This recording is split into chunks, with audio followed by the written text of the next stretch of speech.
Campaign, Nadda ने भी किया रोड शो। वहीं आपत्तिजनक बयानों के लिए भाजपा के शुभेंदु अधिकारी और मुख्यमंत्री ममता बनर्जी को चुनाव आयोग का दूसरा नोटिस।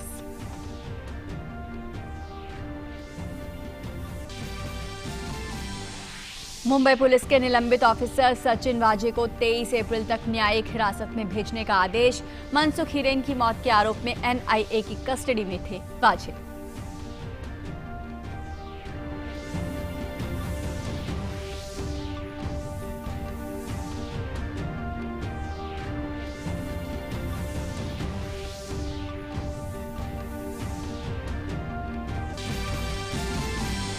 और आज से शुरू हो रहा है आईपीएल 14 का क्रिकेट महोत्सव। आज खेला जाने वाला एकमात्र मैच रोहित शर्मा की मुंबई इंडियंस और विराट की रॉयल चैलेंजर्स बेंगलुरु के बीच।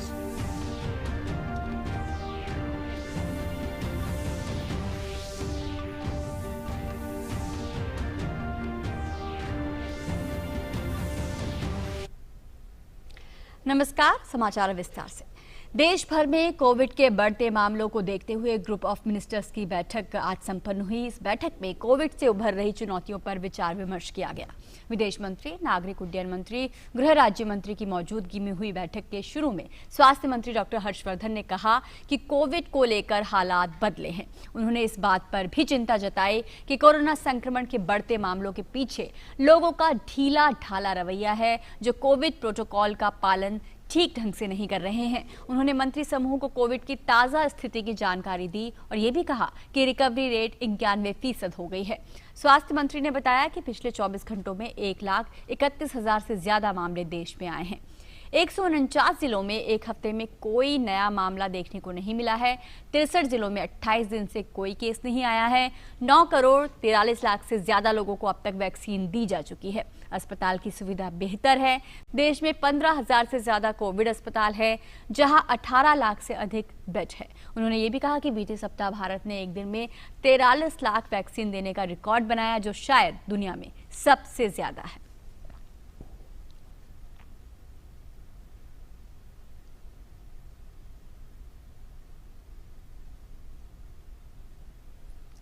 कोविड के मौजूदा हालातों को देखते हुए ये बैठक आज संपन्न हुई है। 9,43,34,262 doses have been given to people in India of the various priority groups, and in the last 24 hours itself we have given 36,91,511 doses.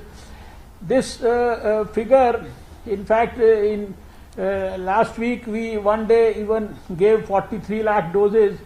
This is probably the highest given anywhere in the whole world. देश में Covid संक्रमण में इजाफा देखने को मिल रहा है और इसी के तहत आगे क्या रणनीति होगी, उसी को लेकर आज जीओएम की बैठक हुई है। हमारे साथ हमारे संवाददाता नीतेंद्र सिंह जुड़ गए हैं। नीतेंद्र, जैसा कि आज की बैठक में एक आंकड़ा सामने आया कि 11 राज्यों में 65% मामले सामने आए हैं और ये अपने आप में एक बड़ी चिंता का विषय है। कहीं ना कहीं देश में कोविड की जो लड़ाई है वो सही दिशा में आगे जा रही थी, लेकिन कुछ राज्यों की चूक से इसमें इजाफा होता दिख रहा है। निश्चित तौर पर रजनी, 11 राज्यों में केस बढ़ते दिख रहे हैं और एक चिंता का कारण है, और इसको कैसे कंट्रोल किया जाए, कैसे नियंत्रित किया जाए, इसको लेकर के केंद्र सरकार और राज्य सरकार जनता की सहभागिता से, भागीदारी से इसको कम करने की कोशिश करे। इसी कड़ी में आज ग्रुप ऑफ मिनिस्टर की बैठक हुई, जिसमें एक डिटेल प्रेजेंटेशन दिया गया एनसीडीसी के डायरेक्टर की तरफ से कि देश में किस तरह के हालात हैं और कहाँ कहाँ पे सबसे ज्यादा मामले हैं। और ये भी एक प्रेजेंटेशन में आया कि 149 डिस्ट्रिक्ट ऐसे हैं जहाँ पर पिछले 7 दिन में कोरोना के कोई भी मामले नहीं आए हैं। 8 डिस्ट्रिक्ट ऐसे हैं जहाँ पर पिछले 14 दिन में कोरोना का एक भी मामला दर्ज नहीं किया गया। साथ ही साथ 3 डिस्ट्रिक्ट ऐसे हैं जहाँ 21 दिन में कोई मामला नहीं आया, और 63 डिस्ट्रिक्ट देश के ऐसे हैं जहाँ 28 दिन में कोई मामला नहीं आया है। तो ये भी एक प्रेजेंटेशन में बात सामने आई कि इन जिलों में, इन एरिया में कोई भी कोविड का केस नहीं आया। साथ ही साथ जियो में ये भी अप्रिशिएट किया गया कि जो वैक्सीन की प्रोडक्शन कैपेसिटी है उसको बढ़ाया गया है और ज्यादा से ज्यादा वैक्सीन उत्पादन हो रहा है ताकि ज्यादा से ज्यादा लोगों को वैक्सीनेशन हो सके। इस पे भी चर्चा हुई और इसको अप्रिशिएट किया गया जियो में। इसके अलावा आगे आने वाले दिनों में ज्यादा से ज्यादा टेस्टिंग पे फोकस हो, ज्यादा से ज्यादा कॉन्ट्रैक्ट ट्रेसिंग हो, साथ ही माइक्रो कंटेनमेंट जोन बना करके सर्विलांस पे जोर दे करके और ज्यादा से ज्यादा लोगों को टेस्ट करके कोरोना के संक्रमण की थ्रेड को तोड़ने की सहमति बनी और इस दिशा में आगे कदम उठाया जा रहा है। साथ ही साथ देश में PPE की या फिर N95 मास्क की कोई कमी नहीं है। साथ ही साथ देश में जो अस्पताल है, बेड की क्षमता है, उसको भी व्यवस्थित करने का, बढ़ाने का एक तरह से निर्णय लिया गया है और देश में अभी न तो वैक्सीन की कोई कमी है, न ही कोई बेड की कमी है। ये भी इस बैठक में चर्चा हुई। बिल्कुल। इस बैठक की बात करें तो इसमें विदेश मंत्री थे, नागरिक उड्डयन मंत्री थे और एक आगे की रणनीति को लेकर अहम बैठक थी। नितेंद्र, क्या कुछ अहम फैसले हम आगे आने वाले दिनों में देख सकते हैं रणनीतिक मोर्चे पर कोविड की लड़ाई को लेकर? देखिए, सबसे बड़ी बात है कि टेस्ट पे ज्यादा फोकस करने की बात की गई है कि ज्यादा से ज्यादा RT-PCR टेस्ट हो, ट्रेस किया जाए, जो लोग संक्रमित है उनके संपर्क में आए लोगों को ट्रेस किया जाए, उनको कम से कम 20 से 25 लोग ऐसे हैं जो उनके संपर्क में है, उनकी कॉन्टैक्ट ट्रेसिंग हो। साथ ही साथ क्लिनिकल मैनेजमेंट पे फोकस किया गया है कि कैसे अगर कोई गंभीर रूप से बीमार होता है तो उसको अस्पताल में पहुंचाया जाए जल्द से जल्द ताकि मॉर्टिलिटी न हो। साथ ही साथ जो लोग होम में आइसोलेशन में है उनकी भी केयर किया जाए, उनके भी ध्यान रखा जाए कि उनकी सेहत कैसी है। ये तमाम बिंदुओं पे विस्तार से चर्चा हुई क्योंकि पिछले साल भी सिर्फ इसी स्ट्रेटजी के तहत मामलों को कम किया गया था और सेम इस बार भी इसे को अपनाया जा रहा है जिसमें ज्यादा से ज्यादा अगर कॉन्टैक्ट ट्रेसिंग होगा, टेस्टिंग होगा और बड़े दायरे में जब लोग आएंगे संक्रमित लोग उनको क्वारंटाइन किया जाएगा तो निश्चित तौर पे मामले कम होंगे। साथ ही साथ लोगों को जागरूक करने की बात की है कि जो कोविड एप्रोप्रिएट बिहेवियर है जिसमें 2 गज की दूरी का पालन करना, मास्क पहनना, भीड़ भाड़ में जाने से बचना, पार्टियों से दूर रहना, इन तमाम चीजों पे व्यवहार में जो परिवर्तन लाने की बात है, जागरूक करने की बात है, इस पे भी जोर देने की बात हुई है। बिल्कुल। और आज बैठक में स्वास्थ्य मंत्री ने भी कहा कि लोग अब जो हैं वो ढीला ढाला रवैया अपना रहे हैं और कहीं ना कहीं अपनी जिम्मेदारियों से पीछे हटने से कोविड संक्रमण में इजाफा हो रहा है। क्या देखते हैं, क्या इन चीजों पर सख्त हो सकता है प्रशासन? जी बिल्कुल, राज्यों की ये बोला गया है कि जो भी आपके पास सख्ती के तरीके हैं, एक तो जागरूकता आप फैलाएं लोगों में, साथ ही साथ सख्ती के जो तरीके हैं तो कानूनी कार्रवाई हो या फिर जो एपिडेमिक एक्ट हो, उन तमाम चीजों का, साधनों का प्रयोग कर सकते हैं।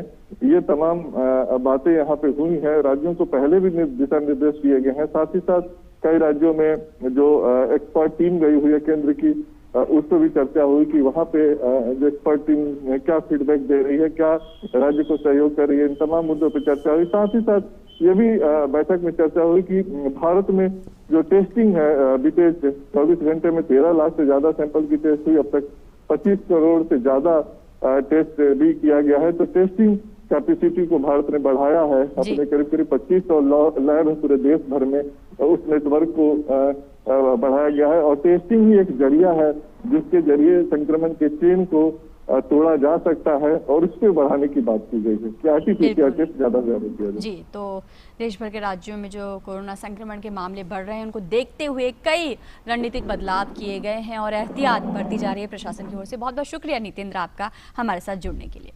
और कोरोना के कारण देश में एक बार फिर से हालात बदल रहे हैं। महाराष्ट्र, पंजाब, कर्नाटक, छत्तीसगढ़, राजस्थान, उत्तर प्रदेश समेत कुछ और राज्यों में नाइट कर्फ्यू लगाया गया है, तो वहीं कुछ राज्यों ने अधिक प्रभावित इलाकों में लॉकडाउन लगा दिया है। मध्य प्रदेश के मुख्यमंत्री ने आज घोषणा की कि अस्पतालों में कोरोना मरीजों के लिए 1 लाख बेड की व्यवस्था की जा रही है। साथ ही बनी बनाई बिल्डिंगों में अस्पताल खड़े किए जाएंगे ताकि तेजी से बढ़ते मामलों में राहत पहुंचाई जा सके। उधर प्रदेश के सभी शहरी क्षेत्रों में आज शाम 6 बजे से शनिवार, रविवार और सोमवार की सुबह 6 बजे तक लॉकडाउन रहेगा, यानी 12 अप्रैल की सुबह 6 बजे तक शहरी इलाके बंद रहेंगे। इसके अलावा बड़े शहरों में कंटेनमेंट जोन भी बनाए गए हैं। इसके अलावा छिंदवाड़ा और शाजापुर जिले में कुछ दिनों के लिए पूर्ण लॉकडाउन लगाया गया है। वहीं बात करें उत्तर प्रदेश की तो लखनऊ, कानपुर, वाराणसी, प्रयागराज, नोएडा, गौतम बुद्ध नगर और गाजियाबाद में रात्रिकालीन कर्फ्यू लगाया जा रहा है। हालांकि कर्फ्यू के दौरान जरूरी वस्तुओं और चिकित्सा सेवाओं पर छूट रहेगी, लेकिन पूरे यूपी में कोचिंग संस्थानों सहित सभी सरकारी निजी शिक्षण संस्थानों को 17 अप्रैल तक खोलने की अनुमति नहीं होगी। आज मुख्यमंत्री योगी आदित्यनाथ खुद पूरे राज्य में ताज़ा स्थिति की समीक्षा कर रहे हैं। वहां वैक्सीनेशन प्रबंधों की समीक्षा में जुटे हैं। स्वास्थ्य मंत्री और चिकित्सा शिक्षा मंत्री को अलग अलग जिलों में दौरे पर भेजा गया है। वहीं छत्तीसगढ़ में कोरोना के बढ़ते प्रकोप के बीच आज सरकार ने 10वीं कक्षा की 15 अप्रैल से शुरू होने वाली बोर्ड की परीक्षा स्थगित कर दी है। इसके अलावा प्रशासन ने रायपुर जिले में पूर्ण लॉकडाउन लगाने का फैसला किया है। ये लॉकडाउन 19 अप्रैल तक जारी रहेगा। वहीं महाराष्ट्र में महाराष्ट्र लोक सेवा आयोग की परीक्षा भी स्थगित कर दी गई है। कर्नाटक में भी बेंगलुरु, मैसूर, मैंगलोर, कलबुर्गी और तुमकुर समेत कुछ जगहों पर रात 10 बजे से सुबह 5 बजे तक 10 अप्रैल से 20 अप्रैल तक नाइट कर्फ्यू लगा दिया गया है। पंजाब में 30 अप्रैल तक रात 9 बजे से सुबह 5 बजे तक रात्रिकालीन कर्फ्यू है। जम्मू कश्मीर में भी कोविड संक्रमण के बढ़ते मामलों को देखते हुए प्रशासन ने जम्मू, उधमपुर, कठुआ, श्रीनगर, बारामूला, अनंतनाग और कुपवाड़ा समेत 8 जिलों में रात 10 बजे से सुबह 6 बजे तक के लिए नाइट कर्फ्यू लगाने का फैसला किया है। उधर ओडिशा सरकार ने कोविड के बढ़ते रोगियों को देखते हुए कक्षा 9वीं और 11वीं के विद्यार्थियों के लिए कक्षाएं निलंबित कर दी हैं। हालांकि कक्षा 10 और 12 के विद्यार्थियों के लिए 25 अप्रैल तक कक्षाएं जारी रहेंगी।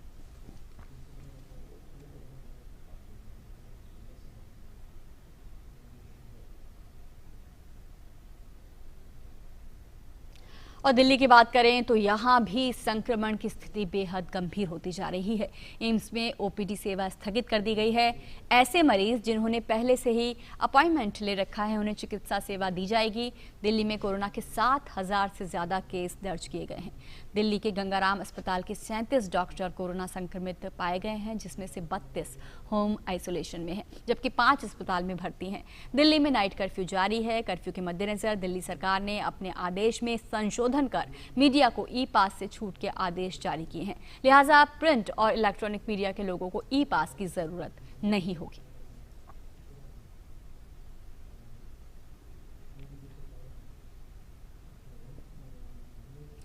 और अगली खबर मुंबई से। मुंबई पुलिस के निलंबित अधिकारी सचिन वाझे को कोर्ट ने 23 अप्रैल तक एनआईए की हिरासत में रखने का आदेश दिया है।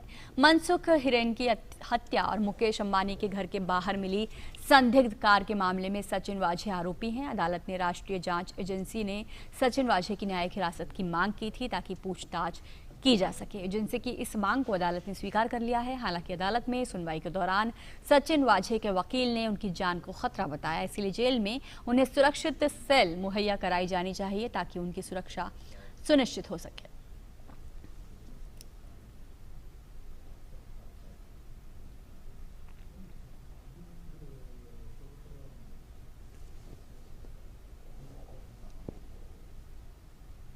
और इस मामले पर और अधिक जानकारी के लिए मुंबई से हमारे संवाददाता योगेश शीतल हमारे साथ जुड़ गए हैं। योगेश, एक राहत की बात है एनआईए के लिए, अब पूछताछ के लिए और ज्यादा वक्त मिल सकेगा? देखिए, एनआईए की जो कस्टडी थी वो आज खत्म हो गई है और जो न्यायिक कस्टडी है उसमें अब सचिन वाझे को भेजा गया है। जब अगर देखें तो 13 मार्च को वाझे की गिरफ्तारी की गई थी, उसके बाद 2 बार जो है एनआईए की कस्टडी जो है वो बढ़ी थी, क्योंकि जब वो कस्टडी में थे तो कई ऐसी चीज़ें जो है वो एजेंसी के सामने आई थी। मतलब अगर आप देखेंगे तो मीठी नदी के अंदर से जो है वो नंबर प्लेट मिले थे, कई सारी रिकवरीज हुई थी, कई सारे स्टेटमेंट जो है वो भी इशू किए गए थे। तो आज जब कस्टडी खत्म हुई तो सचिन वाझे को कोर्ट में पेश किया गया, जहां से उनको जुडिशियल कस्टडी में भेजा गया। दूसरी महत्वपूर्ण बात यह है कि सचिन वाझे के वकील ने कोर्ट को जब ये कहा कि उनकी सुरक्षा को खतरा है तो उन्होंने कोर्ट से मांग की कि एक सुरक्षित सेल जो है वो दिया जाए, तो कोर्ट ने वो मांग स्वीकार कर लिया है। उनको सुरक्षित जो सेल होगा वो दिया जाएगा। हालांकि जब डिफेंस का ये कहना था कि उनको जो है उनकी जो मेडिकल कंडीशंस है वो अच्छी नहीं थी, तो ये दलील जो है वो कोर्ट में नहीं मानी गई, क्योंकि एनआईए की तरफ से डॉक्यूमेंट्स के आधार पर यह कहा गया कि सचिन वाझे मेडिकली बिल्कुल ठीक हैं और जो अस्पताल में उनको रखने की जो डिफेंस के लॉयर्स की कोशिश थी वो कहीं ना कहीं नाकाम हो गई और आखिरकार उनको जो है वो अब जेल जाना पड़ेगा। इन सब के अलावा तीसरी महत्वपूर्ण बात यह है कि जो सीबीआई है, जिसको प्रिलिमिनरी जो इंक्वायरी जो सीबीआई कर रही है अनिल देशमुख के खिलाफ, जो कि पूर्व गृह मंत्री थे जिन्होंने इस्तीफा दे दिया, उनके खिलाफ जो जांच हो रही है उसमें जो सीबीआई अब हालांकि सीबीआई ने पहले भी वाझे से पूछताछ की, आज भी वाझे से पूछताछ की गई है, लेकिन अब जो है सीबीआई को वो सब डॉक्यूमेंट्स भी मिल सकेंगे जो कि एनआईए को इस वक्त जांच के दौरान मिले। मतलब एनआईए ने सचिन वाजे का कई सारा स्टेटमेंट जो है वो इशू किया है, वो जो है वो रिकॉर्ड किया है और सीबीआई को कोर्ट ने कहा है, क्योंकि सीबीआई भी आज कोर्ट आई थी, तो सीबीआई को कहा गया है कि वो एनआईए के साथ जो है वो डॉक्यूमेंट जो एनआईए जो है वो डॉक्यूमेंट सीबीआई के साथ वो साझा करे। तो कुल मिलाकर ये 3 जो डेवलपमेंट है वो इस केस में हुआ है। एक दूसरी महत्वपूर्ण बात यह है कि जो कि एनआईए से जुड़े सूत्र बता रहे हैं कि सचिन वाजे जो है इसके बाद भी इस तरह की घटना को अंजाम देने की योजना बना रहे थे। ये बात जो है अनऑफिशियली जो है सीबीआई की जो एनआईए के सूत्र हैं वो बता रहे हैं। तो कुल मिलाकर ये कह सकते हैं कि अब निगाह इस पे रहेगी कि जो चार्जशीट तैयार करेगी एनआईए उनमें क्या क्या चीजें जो है वो सामने आएगी, क्योंकि बहुत बड़ी कॉन्स्पिरेसी एक तरीके से थी। 2 केस हैं। पहला केस हम जानते हैं कि मुकेश अंबानी के घर के बाहर रखा हुआ जो संदिग्ध गाड़ी थी वो, और दूसरा जो है वो मनसुख हिरन की जो है मौत। तो ये दोनों मामले में सीबीआई जांच एनआईए जो है वो जांच कर रही है। अब कॉन्स्पिरेसी किस तरह की थी, क्योंकि कई सीबीआई एनआईए ने जो है वो कई लोगों से पूछताछ की, परमवीर सिंह से पूछताछ हुई है इस मामले में, इसके अलावा जो अन्य लोग हैं उनसे भी पूछताछ जो है इस मामले में की गई है।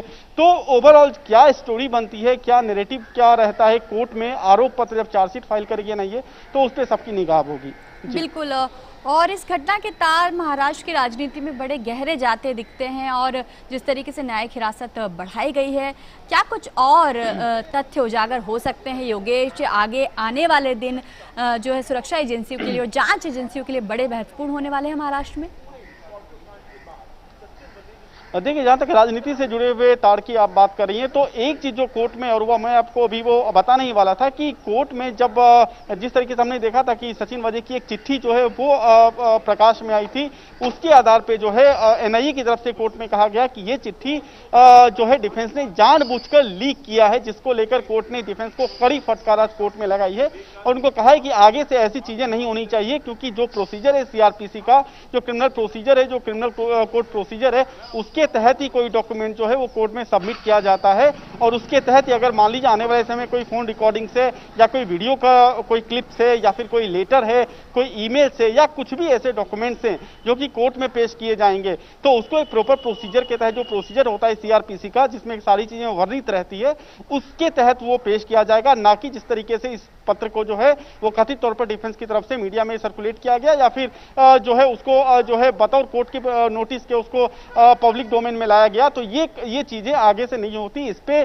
कोर्ट ने कड़ी फटकार डिफेंस को लगाई है। जहां तक पॉलिटिकल कनेक्शन की बात करें, 3 मंत्रियों का नाम ऑलरेडी सामने आ चुका है, 1 मंत्री उनमें से इस्तीफा दे चुके हैं, 2 मंत्री का नाम अभी शामिल है जिन पे जो है वो यहाँ की भारतीय जनता पार्टी जो कि विपक्ष में है वो सरकार पे दबाव बना रही है कि उनके खिलाफ कार्रवाई हो। एक तो अनिल परब है, दूसरे खुद अजित पवार हैं। तो इन दोनों के खिलाफ अब क्या कार्रवाई होती है, इस पे जो है वो सबकी निगाहें होंगी, लेकिन ये एक पॉलिटिकल चीजें हैं जिसपे पॉलिटिकल लेवल पे चीजें हो रही है। लेकिन जो अनिल देशमुख के खिलाफ जो प्रिलिमिनरी इंक्वायरी चल रही है 15 दिनों की, वो फिलहाल जो है अंडरवे है, अभी इंक्वायरी अभी चल रही है। सीबीआई जो है अभी कल भी सीबीआई ने पूछताछ किया था, परमवीर सिंह से पूछताछ हुई है इस मामले में, जयश्री पाटिल से पूछताछ हुई है, एक एसीपी है उनसे पूछताछ हुई है, सचिन वाजे से पूछताछ हुई है। अभी आने वाले दिनों में देखना होगा कि क्या सीबीआई जो है वो प्रदीप शर्मा से भी पूछताछ करती है, क्योंकि प्रदीप शर्मा से लगातार 2 दिन मैराथन पूछताछ जो है वो एनआईए कर चुकी है। तो देखना पड़ेगा कि क्या सीबीआई जो है पूछताछ का जो श्रृंखला है उसमें नई कड़ी कौन होता है, क्या किसी पॉलिटिकल जो बड़े फिगर हैं उनसे पूछताछ होती है, क्योंकि 2 मंत्रियों का नाम ऑलरेडी सामने आ चुके हैं। तो वो अभी सारी चीजें जो है वो सब भविष्य की बात है, अभी देखना होगा कि क्या क्या चीजें अभी आने वाले दिनों में खुलकर सामने आती है। बिल्कुल। और सचिन वाघे और उनके सहयोगियों को जब हिरासत में लिया गया था, उनकी भी न्यायिक हिरासत कल ही बढ़ाई गई है और ऐसे में ये एक हाई प्रोफाइल मामला है। सुरक्षा की जो बात कही है वो अपने आप में महत्वपूर्ण है। योगेश, सुरक्षा की दृष्टि से भी जो उन्होंने सुरक्षा की मांग की है वो मांग कितनी जायज़ है और किस तरीके की चिंता उनके वकील की तरफ से जताई गई है? देखिए, एनआईए की कस्टडी में 3 लोग थे, एक तो सचिन वाजे खुद थे, अविनाश शिंदे और नरेश गौर, ये 2 और लोग थे। हालांकि इन 2 लोगों को एनआईए ने गिरफ्तार नहीं किया था, इनको एटीएस ने गिरफ्तार किया था। बाद में इनको एनआईए को सुपुर्द किया गया, क्योंकि ये मामला एनआईए से पहले एटीएस देख रही थी। आपको याद होगा कि महाराष्ट्र एटीएस ने इस मामले की जांच शुरू की थी, लेकिन बाद में जब मामला एनआईए को हैंड ओवर किया गया तो एनआईए ने कोर्ट में मूव किया और सारे डॉक्यूमेंट्स और इस केस में जो भी चीजें हुई है वो एनआईए ने कोर्ट से कहा कि एटीएस को कहा जाए कि उसको वापस एनआईए को दिया जाए और वो चीजें एनआईए के हाथ में हुई। आने वाले, अब जहां तक अगर बाकी चीजों की बात करें तो देखिए करीब 50 ऐसे लोग हैं जिनमें अधिकारी भी शामिल हैं, पदाधिकारी भी शामिल हैं, जिनके स्टेटमेंट्स अब तक एनआईए ने रिकॉर्ड किया है। अब वो सारे स्टेटमेंट्स क्या हैं, वो एनआईए की तरफ से ऑफिशियल भी कुछ भी नहीं कहा गया है। जाहिर सी बात है, काफी संवेदनशील मामला है, कई बड़े नाम जो है वो ऑलरेडी सामने आ चुके हैं और कई बड़े नाम हैं जो कि अभी पर्दे के पीछे हैं। तो ये जब तक पूरा का पूरी कहानी जो, क्योंकि कोर्ट में अल्टीमेटली सीक्वेंस ऑफ इवेंट जो है वो एनआईए को प्रोड्यूस करना पड़ेगा, क्योंकि कन्विक्शन के लिए वो ज्यादा जरूरी है कि कॉन्स्पिरेसी क्यों हैच की गई, उद्देश्य क्या था। 2 गाड़ियां थी, एक तो स्कॉर्पियो थी और दूसरी इनोवा थी। इनोवा के ड्राइवर को अब तक एनआईए ने गिरफ्तार नहीं किया है। ये भी देखना पड़ेगा कि इस केस में क्या कोई सरकारी गवाह भी बनता है, क्योंकि अगर कोई भी केंद्रीय एजेंसी किसी भी मामले की जांच करती है, अगर आप कोई भी बड़ा मामला देख लेंगे, मसलन अगर आप 26/11 का अटैक देख लीजिए, जो कि एक बहुत बड़ा आतंकवादी हमले से जुड़ा हुआ मामला था, उसमें भी अप्रूवर बनाया गया था। तो अप्रूवर कितने लोगों को एनआईए बनाती है, केस को किस तरीके से कोर्ट में रखा जाता है, ये सब चीजें जो है, ये सब मुझे लगता है ये सब चीजें जो है अभी सामने आनी बाकी है। बिल्कुल, तो सचिन वाजे की न्यायिक हिरासत यहाँ पर बढ़ गई और आने वाले दिन जो है वो जांच एजेंसियों के लिए काफ़ी अहम होने वाले हैं। बहुत बहुत शुक्रिया योगेश आपका इससे तमाम जानकारी के लिए। और रुक करते हैं जम्मू कश्मीर का। जम्मू कश्मीर में आतंकियों के खिलाफ अभियान में सुरक्षा बलों को बड़ी कामयाबी मिली है। सुरक्षा बलों ने 2 मुठभेड़ों में 7 आतंकियों को मार गिराया है।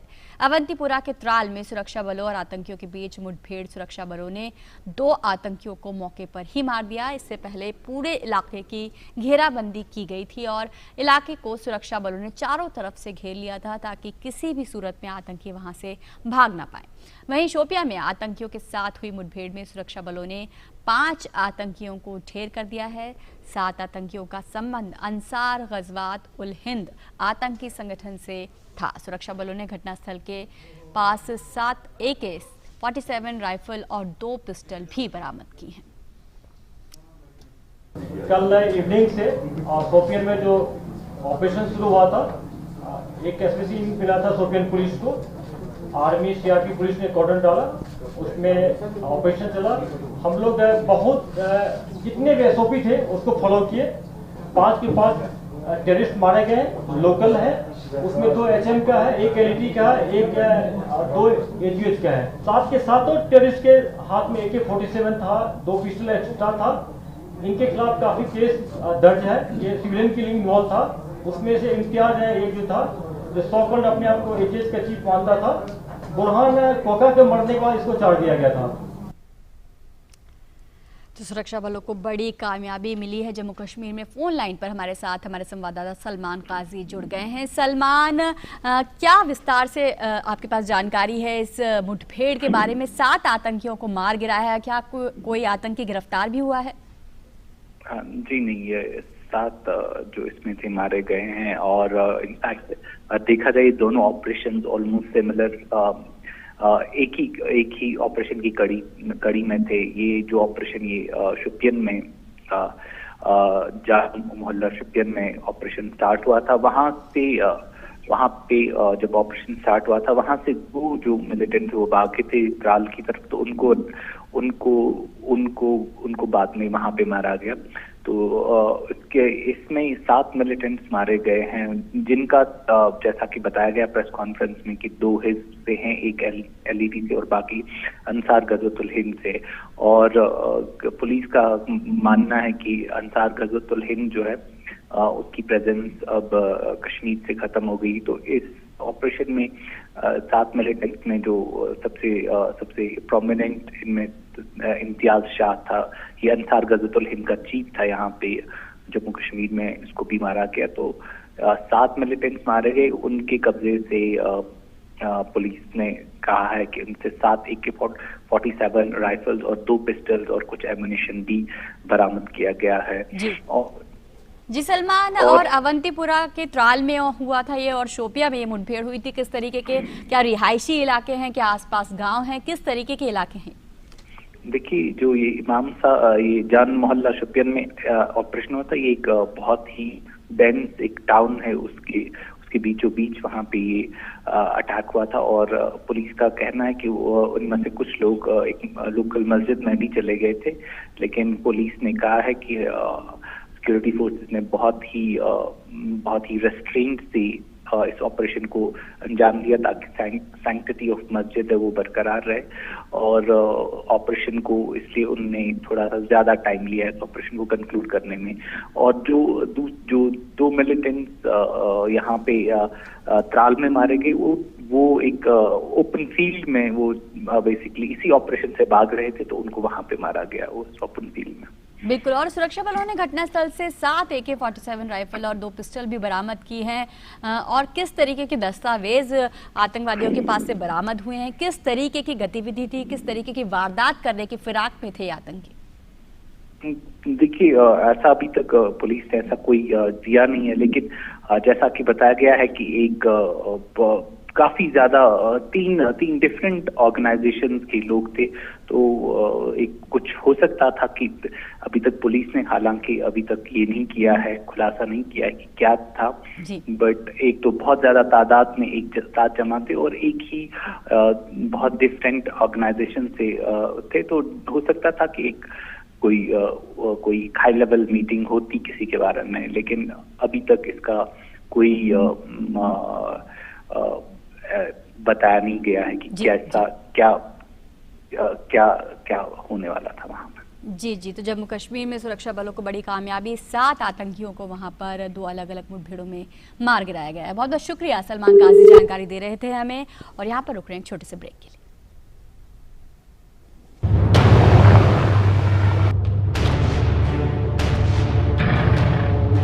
1971 का युद्ध, पूर्वी और पश्चिमी सीमाओं पर अग्रिम मोर्चों पर तैनाती। हम पैराशूट से जंप करके एनिमी के उस पार हम पहुंच जाते हैं और वहां से हम इधर से कवर करके उनको रोक सकते हैं। गोलियों और बम के धमाकों के बीच भारतीय सेना की पहली महिला पैराट्रूपर और महिला सर्जन जवानों के उपचार में डटी रहीं। We cannot keep our team on top of the ground. We have to hide it. वो टारगेट बन जाता है दूसरों के लिए, तो हमको 6 फुट डीप डिगिंग करके उसमें सर्जिकल टीम को एस्टैब्लिश करना पड़ता है। Lieutenant colonel J Farida Rehana की जीवन सफर से कराएंगे रूबरू, कार्यक्रम तेजस्विनी में।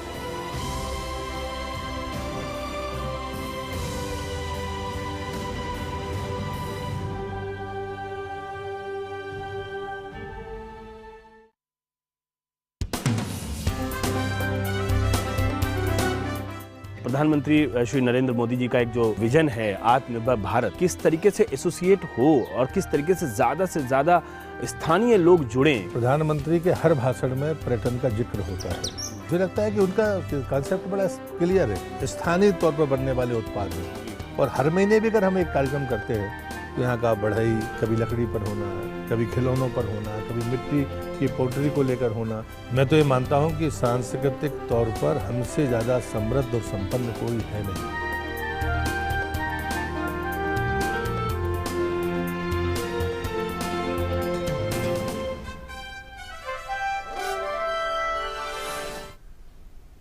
ब्रेक के बाद स्वागत है और अब बात करते हैं चुनावी घमासान की।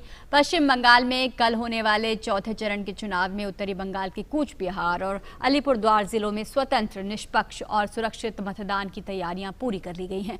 मतदान कल सुबह 7 बजे शुरू हो जाएगा और शाम 6:30 बजे तक चलेगा। और इस बीच निर्वाचन आयोग ने भाजपा नेता शुभेंदु अधिकारी को पश्चिम बंगाल विधानसभा चुनाव प्रचार के दौरान 29 मार्च को एक जनसभा में उनके भाषण में आदर्श आचार संहिता के कथित उल्लंघन के लिए नोटिस जारी किया है। आयोग ने उनसे 24 घंटों में जवाब मांगा है। वहीं दूसरी तरफ मुख्यमंत्री और तृणमूल कांग्रेस के अध्यक्ष ममता बनर्जी को भी चुनाव आयोग ने एक और नोटिस थमाते हुए कल सुबह 11 बजे तक जवाब देने के लिए कहा है। चुनाव आयोग की ओर से भेजे गए दूसरे नोटिस में ममता बनर्जी के उन बयानों का जिक्र है जिसमें वे केंद्रीय सुरक्षा बलों की भूमिका पर सवाल उठा रही हैं। और कोलकाता में आज प्रेस कॉन्फ्रेंस करते हुए गृह मंत्री अमित शाह ने ममता बनर्जी की सरकार पर हमला करते हुए कहा कि तृणमूल की बौखलाहट साफ दिख रही है। तृणमूल कांग्रेस का फ्रस्ट्रेशन उनके व्यवहार से, उनके भाषणों से, उनकी बातचीत से स्पष्ट रूप से दिखाई पड़ता है।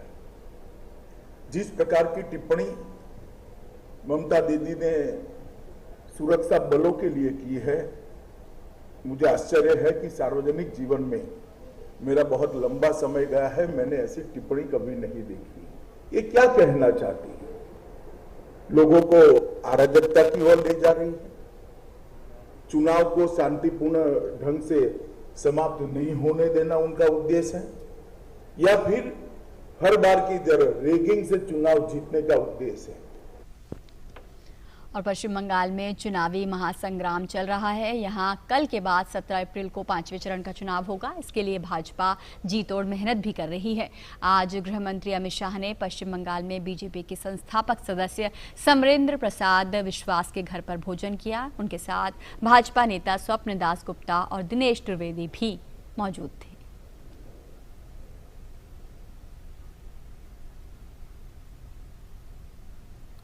और पश्चिम बंगाल में 10 अप्रैल के बाद 5वें चरण का चुनाव 17 अप्रैल को होगा, जिसके लिए भाजपा लगातार प्रचार में जुटी है। आज भाजपा अध्यक्ष जेपी नड्डा ने राजारहाट गोपालपुर में रोड शो किया। इस दौरान सड़कों पर भारी जनसैलाब देखने को मिला।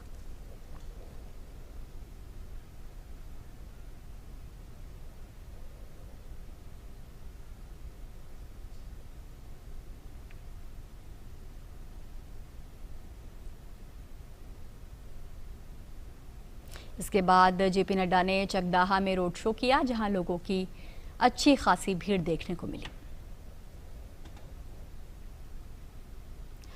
और प्रधानमंत्री ने हरिकृष्ण मेहताब द्वारा लिखित ओडिशा इतिहास के हिंदी संस्करण का विमोचन किया।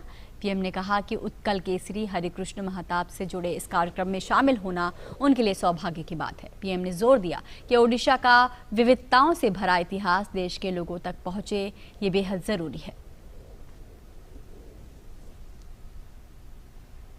ओडिशा तो हमारी सांस्कृतिक विविधता का एक संपूर्ण चित्र, कंप्लीट पिक्चर है। यहाँ की कला, यहाँ का अध्यात्म, यहाँ की आदिवासी संस्कृति पूरे देश की धरोहर है। पूरे देश को इससे परिचित होना चाहिए, जुड़ना चाहिए और नई पीढ़ी को पता होना चाहिए। हम उड़ीसा इतिहास को जितना गहराई से समझेंगे, दुनिया के सामने लाएंगे, मानवता को समझने का उतना ही व्यापक दृष्टिकोण हमें मिलेगा। प्रधानमंत्री ने कहा कि डॉक्टर हरिकृष्ण मेहताब जी वे व्यक्ति थे जिन्होंने इतिहास बनाया, इतिहास बनते हुए देखा और इतिहास लिखा भी। पीएम ने कहा कि मेहताब जी ने आजादी की लड़ाई में अपना जीवन समर्पित किया और जेल की सजा भी काटी। ओडिशा का व्यापक और विविधताओं से भरा इतिहास देश के लोगों तक पहुंचे, यह बहुत आवश्यक है। गांधी जी ने जब नमक सत्याग्रह के लिए दांडी यात्रा शुरू की थी, तो ओडिशा में हरे कृष्ण जी ने इस आंदोलन को नेतृत्व दिया था। मेहताब जी ने आजादी की लड़ाई में अपना जीवन समर्पित किया, अपनी जवानी खपा दी। उन्होंने जेल की जिंदगी काटी, लेकिन महत्वपूर्ण यह रहा कि आजादी की लड़ाई के साथ साथ वो समाज के लिए भी लड़े। प्रधानमंत्री नरेंद्र मोदी आज नीदरलैंड्स के प्रधानमंत्री मार्क रट के साथ एक वर्चुअल शिखर सम्मेलन का आयोजन करेंगे। ये सम्मेलन संसदीय चुनावों में प्रधानमंत्री रट की हाल ही की जीत के बाद हो रहा है। शिखर सम्मेलन के दौरान दोनों नेता द्विपक्षीय संबंधों पर विस्तार से चर्चा करेंगे और संबंधों को मजबूत बनाने के नए तरीकों पर गौर करेंगे। वे परस्पर हितों के क्षेत्रीय और वैश्विक मुद्दों पर विचारों का आदान प्रदान भी करेंगे। भारत और नीदरलैंड्स के लोकतंत्र, कानून के शासन और स्वतंत्रता के साझा मूल्यों के द्वारा सौहार्दपूर्ण और मैत्रीपूर्ण संबंधों को आगे बढ़ाते हैं। यूरोप महाद्वीप में नीदरलैंड्स में बड़ी भारतीय आबादी रहती है। नीदरलैंड्स भारत में तीसरा बड़ा निवेशक होने के साथ ही दोनों देश मजबूत आर्थिक भागीदारी भी साझा करते हैं। भारत में 200 से ज्यादा डच कंपनियां मौजूद हैं, वहीं नीदरलैंड्स में भी समान संख्या में भारतीय कंपनियां मौजूद हैं। और भारत के 4 दिवसीय दौरे पर आए कजाकिस्तान के रक्षा मंत्री जनरल नूरलान यरमेकबाएव ने आज नई दिल्ली में रक्षा मंत्री राजनाथ सिंह के साथ मुलाकात की। दोनों नेताओं ने द्विपक्षीय संबंधों को मजबूत बनाने समेत विभिन्न मुद्दों पर चर्चा की।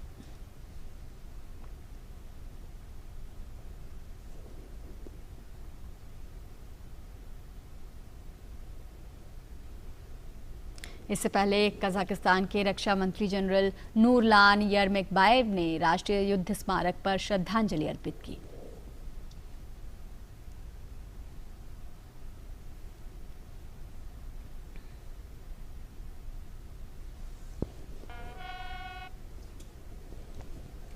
और भारत और चीन के बीच आज सैन्य स्तर की वार्ता का एक और दौर है। दोनों देशों के बीच 10वें दौर की सैन्य वार्ता फरवरी में हुई थी। मार्च में भी भारत और चीन के दोनों पक्ष लद्दाख सेक्टर में स्थिरता बहाल करने पर सहमत हुए थे। और उपराष्ट्रपति वेंकैया नायडू ने IIM जम्मू के तीसरे और चौथे दीक्षांत समारोह को संबोधित किया और कहा कि जम्मू कश्मीर शिक्षा का एक महत्वपूर्ण केंद्र है। इसकी संस्कृति को समृद्ध करने के लिए कड़ी मेहनत करने की जरूरत है। Honourable prime minister Shri Narendra भाई, उन्होंने देश के सामने 3 मंत्र, छोटी सी मंत्र रखा है। उन्होंने कहा reform, perform and transform. Transformation of the nation, transformation of the lives of the people. That is the task before us. We must make people's life more comfortable, more happy, so that they all can live in peace, harmony and happiness. और कश्मीर के नौजवानों को व्यावसायिक प्रोत्साहन देने के लिए दिल्ली में नेशनल सिल्क एक्सपो लगाया गया है। यहाँ एक स्टॉल का जायजा लिया हमारे संवाददाता OP यादव ने। राजधानी दिल्ली के कॉन्स्टिट्यूशन क्लब में यहाँ पर एक प्रदर्शनी लगी हुई है। इसमें जम्मू कश्मीर से मुश्ताक आए हुए हैं। इन्होंने कृषि उत्पादों की एक प्रदर्शनी लगाई है। इसमें अधिकांश वो हैं जो ड्राई फ्रूट्स होते हैं। आइए बात करते हैं मुश्ताक से, ये प्रदर्शनी इसके लिए कितनी महत्वपूर्ण है और इन कृषि उत्पादों का और इन ड्राई फ्रूट्स का कितना कारोबार इसको यहाँ हो रहा है। आपने क्या क्या यहाँ पे लगाए हैं जरा बताएंगे। जी हाँ, बहुत वेराइटीज़ है हमारे कश्मीर की, जैसे कि अंजीर है और बादाम है, कश्मीर का मामरा, बेरीज में से है, पिस्ता है और कश्मीरी कहवा, वहाँ की वो ट्रेडिशनल चाय हमारी, और हमारा जो सैफरान वहाँ पांपोर में बिकता है, जिसकी वहाँ ज़मीन है पांपोर में, और मक्सर शिलाजीत भी है हमारा वहाँ का, और बेरीज, पिस्ता, किशमिश